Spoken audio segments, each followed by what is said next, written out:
Rehab ko na yan.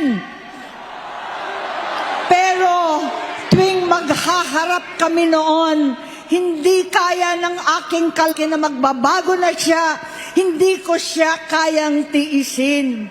Hindi ko kayang ipagkait sa kanyang pagkakataon.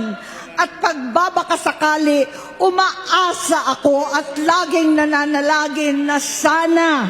Oo nga, nagbago na siya. Hanggang dumating ang 2024 at 2025, yung bisyo niya na ang dahilan ng pagbaha ng korupsyon, kawalang direksyon, at maling-maling mga desisyon. Walang accountability, wala nang hustisya. Hindi na niya alam ang nangyayari. Hindi na pinapaalam sa kanya ang mga pangyayari.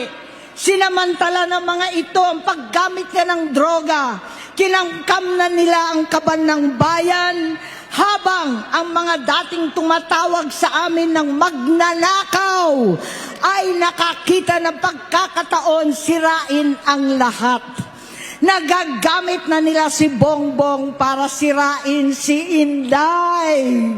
Itinutulak pa nila si Bongbong at ang bayan sa bangin para umastang tagapagligtas.